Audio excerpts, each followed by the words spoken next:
All right, welcome back on this video. I want to underline the importance of finding what you are meant to do on this planet.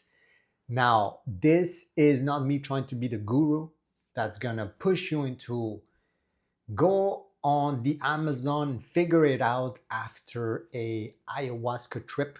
It's not gonna be me. I'm more direct, but make it clear that I look for this as well for a long time. And I'm gonna make it as simple as possible.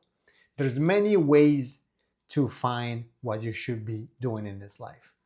And people overcomplicate this, including me in the past. And it's very simple.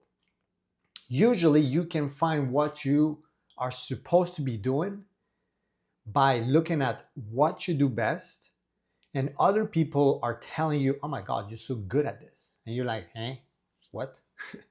What are you talking about? And you do it so easily that people notice and you don't. You're like, for you, it's innate. But more than that, because this is the simplistic part, but more than that, as my mentor, Jay Shetty, would say, you need to be aligned what you do best, your expertise, what you learn. Maybe a bad thing happened to you in your life and throughout. I don't know. Let's take an example. You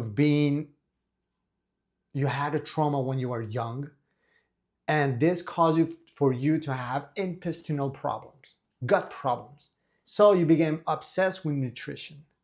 So now you teach other people that are suffering, or at least you like doing that, and your main purpose is to give it back to people that are struggling with where you were at the time. You found solutions and now you help them, or at least you think that you have something that you could be sharing with this world.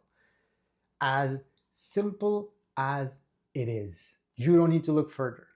So if you have been thinking about what am I supposed to do? What am I supposed to do? What am I supposed to do? Is the wrong question to ask yourself. Instead of asking yourself the right question, like, what have I done in the past that I overcame?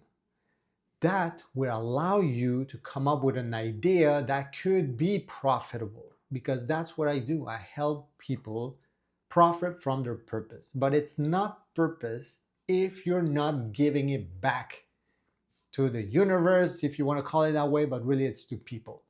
That's when you create value.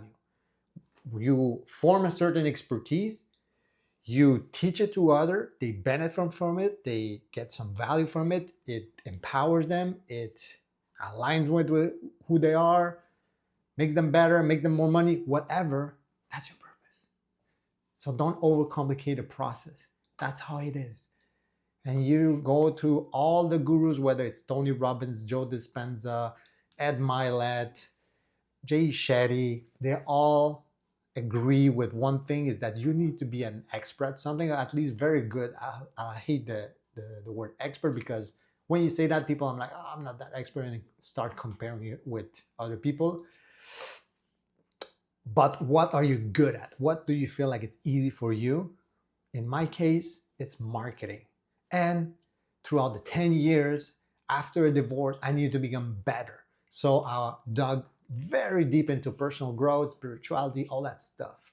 So I merge both. And now I teach people how to profit from their purpose using marketing. So that's what I'm asking you to do. Do that exercise. Take 2 minutes, 5 minutes, 1 hour. Stop social media. Go under a freaking tree and actually just think. It's closer than you think. And the impact could be tremendous. But you don't need to be Jeff Bezos. You don't need to be Elon Musk to create an impact. And that's purpose. Hopefully you find some value from what I just said.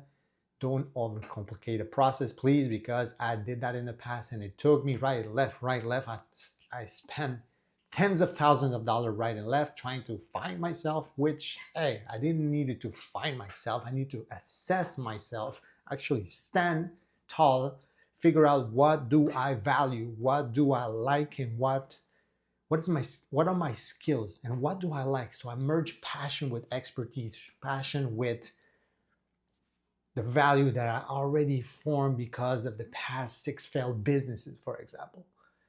So don't overcomplicate the process. You got this. Let's keep moving forward.